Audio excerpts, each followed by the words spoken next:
It's my honor to welcome Professor Dr. Tarek Abdelazim. He will present a hybrid technique for thoracoabdominal aortic aneurysm repair.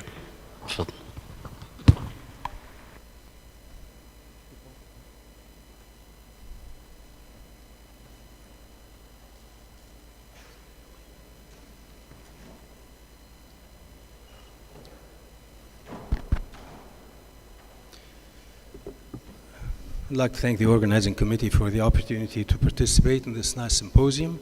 And I was asked to cover the subject of hybrid techniques for thoracoabdominal aortic aneurysms. Open thoracoabdominal aortic aneurysm repair is just about the most challenging procedure in vascular surgery.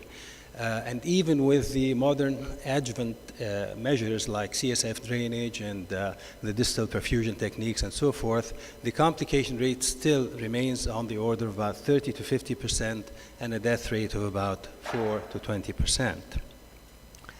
In contrast, the total endovascular repair using a FEVAR or TVAR has a much lower morbidity and mortality rate, but is associated with a very high reintervention rate reaching about 46% in some series. And of course, as we all know, these procedures are quite expensive. And so the hybrid repair was considered with the aim of reducing the morbidity, the high morbidity and mortality of the open repair, as well as reducing the reintervention, the high reintervention rate of the total endovascular repair, as well as the sometimes prohibitively high expenses.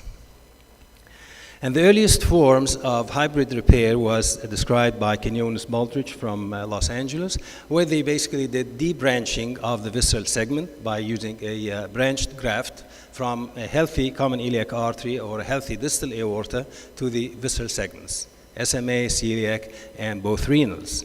And then followed that with endovascular exclusion of the aneurysm with a stent graft. And this is what it looks like eventually. The advantages of such technique obviously includes avoiding aortic cross-clamping, avoiding a thoracotomy, single lung ventilation, and avoiding the prolonged ischemia or clamping time. However, the early results were not very encouraging. In this meta-analysis, a 14% mortality was still recorded and a complication rate of about 20% between spinal cord ischemia, renal failure, and mesenteric ischemia because of kinking of these long grafts as they go on to the SMA.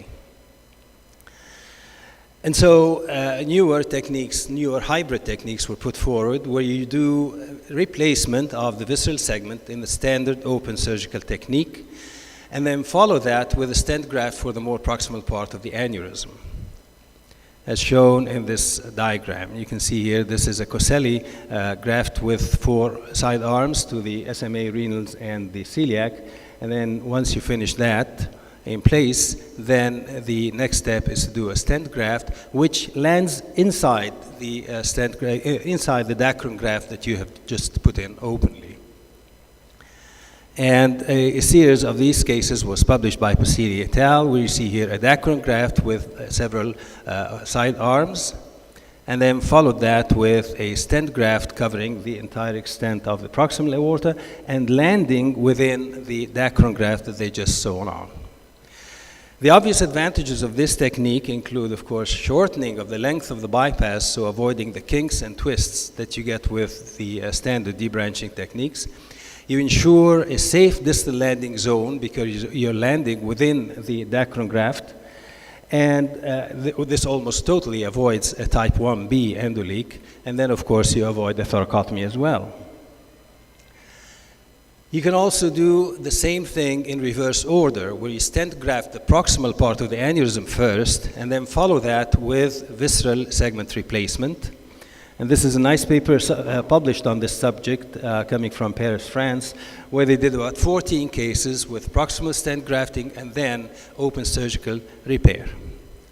So here you see the stent graft, they file it all the way down, and then do the distal part in the standard open technique. So essentially what they've done here is transform a type 2 thoracoabdominal aneurysm into a type 4 thoracoabdominal aneurysm, which would significantly reduce your morbidity, of course. And the largest series on this technique comes from Cleveland Clinic, again, proximal stent grafting. They did 92 patients, mean age of 57 years, with various pathologies. And they had a death rate of only 5.4%, probably related to the relatively younger age of the individuals, and a renal failure rate of about 19.6, and spinal cord ischemia of 6.5. Let me just finish by sharing one of our cases. This is one of our patients with a type 2 dissection and a large abdominal aortic aneurysm here. And notice here that you have a very low-lying right renal artery. This is the right kidney, and the right renal artery is taking off from the body of the aneurysm itself. What we did is a TVAR for the proximal part of the dissection, let it remodel, and then went ahead with an open repair for the distal segment with a standard aorto-bifemoral bypass. And here you see the orifice of that low-lying right renal artery that we re-implanted on the right limb of the graft, as you see here, and this is the final outcome. Now, some controversy exists about whether you should do this procedure simultaneously in one session or stage it. The pros the pros of doing it in one go is, of course, you avoid access site complications because you already have everything open. You avoid the possibility of interval rupture of the aneurysm between the two stages, which has been recorded in about 10% of cases. And then thirdly, you reduce the cost. Two procedures, of course, more expensive than one.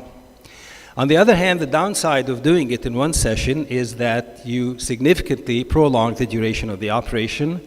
The incidence of renal failure goes up because you're doing both. You're injecting contrast for the endovascular part, and you're clamping the kidneys as well for the open part.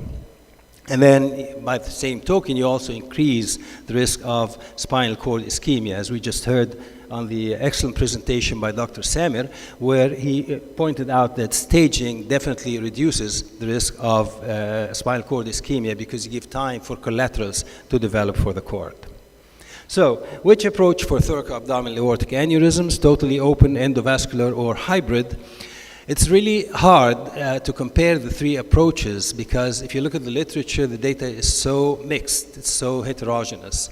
You have mixed pathologies, you have different levels of aneurysms all grouped together. But this is a recent, reasonable comparison where they collected a large number of the three techniques, and surprisingly, there was no significant difference in cord ischemia or renal failure.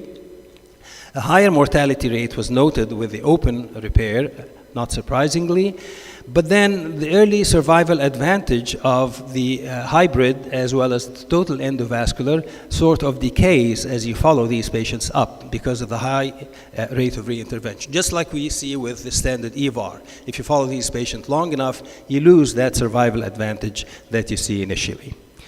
So it's hard to make solid conclusions about which approach to go for, but I think there's general agreement that the endovascular approach should be used as a first line of therapy in anatomically suitable patients because of its lower morbidity and mortality, if you have the facilities to do it and the expertise.